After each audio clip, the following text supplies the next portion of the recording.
México. El día domingo 22 de febrero de 2026.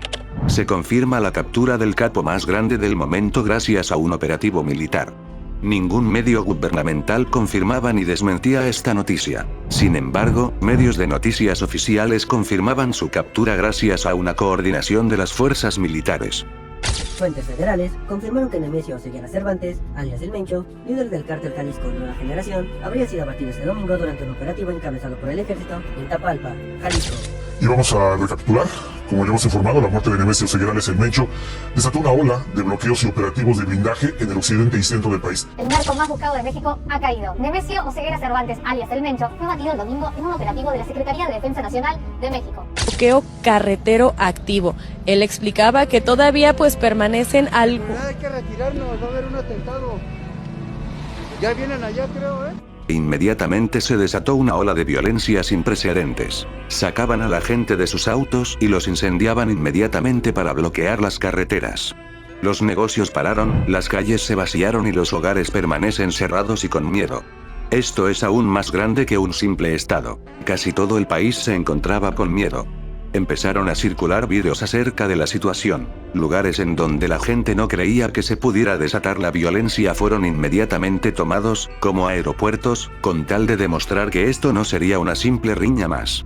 Esto es algo más grande y nadie estaba a salvo ahora. Comenzaron a circular imágenes en donde se declaraba que comenzarían a ir en contra de los civiles para infundir miedo en la población. Las declaraciones estaban hechas. Aunque el gobierno no lo haya dicho, se declaró código rojo en Jalisco, Colima, Michoacán, Guanajuato, Zacatecas y Aguascalientes.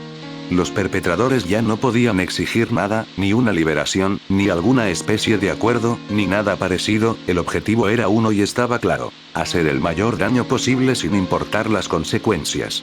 Era una furia desatada sin ningún objetivo más allá de dañar, destruir, quemar, infundir miedo y hacer notar la intensa ira que se sufría en las filas del crimen organizado en esos momentos. El pánico de la población aumentó a niveles extremos. La noticia y los metrajes se difundían a gran velocidad, sin parar. Por supuesto, quienes aún se encontraban afuera tenían miedo, y quienes estaban resguardados también tenían miedo por ellos mismos y por quienes estaban afuera. Entre los pocos actos de solidaridad que se podían hacer, la gente ayudaba a resguardar a otras personas en sus casas, recogían con sus autos a otras personas, y algunos hoteles daban resguardo sin costo para quienes no podían regresar a sus hogares. Las Fuerzas Armadas estaban tratando de hacer de todo para contener la violencia, desatando enfrentamientos en las calles.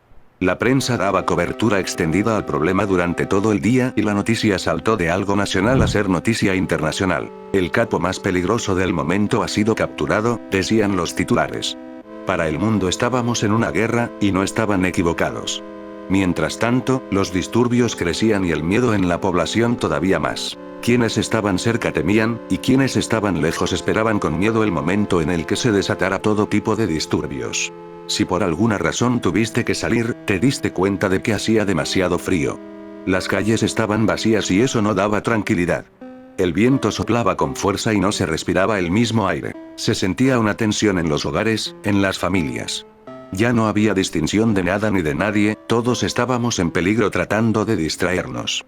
Pero, ¿cómo realmente podías ignorar lo que pasaba a pocos metros de ti, a gente que probablemente tú conocías?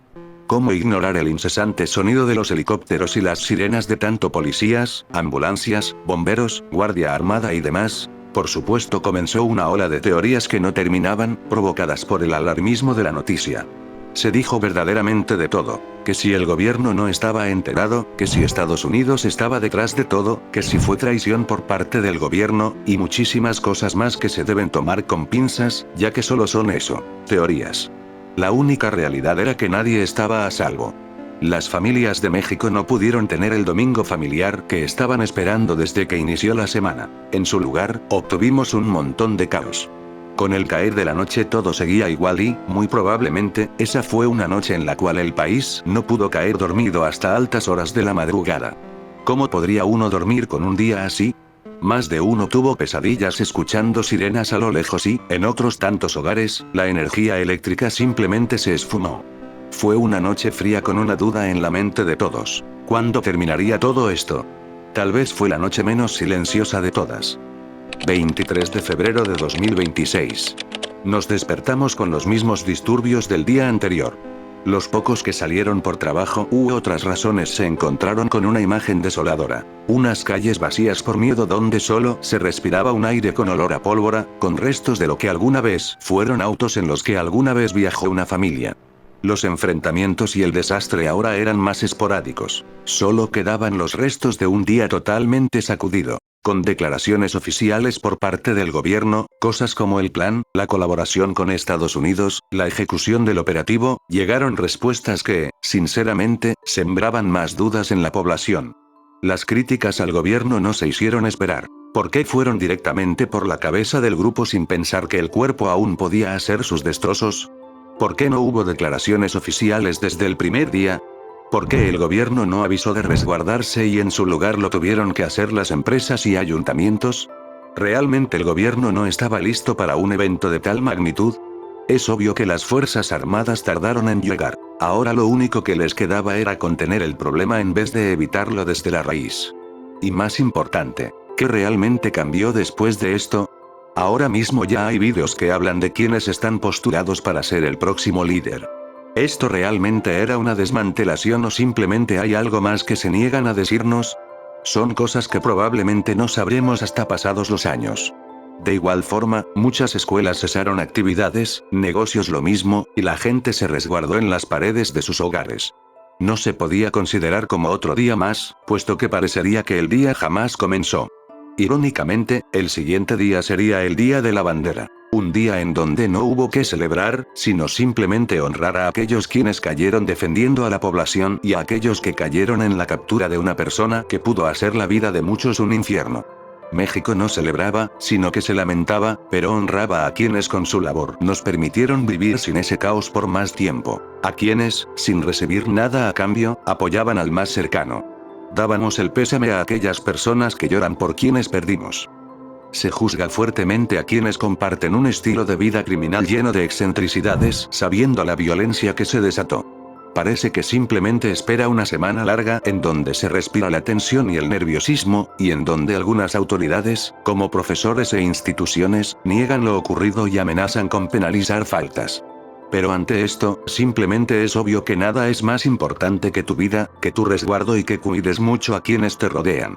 Ponte atento a cualquier noticia y evitemos infundir pánico compartiendo notas amarillistas.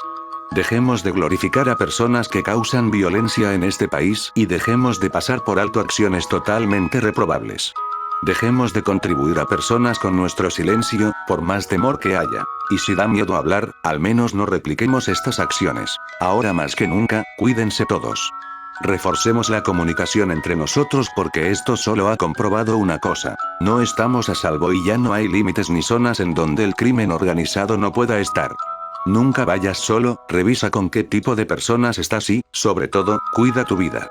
Ahora simplemente nos toca cuidarnos entre nosotros y tener esperanza de que, tal vez mañana, nos podamos sentir seguros al salir de nuestros hogares.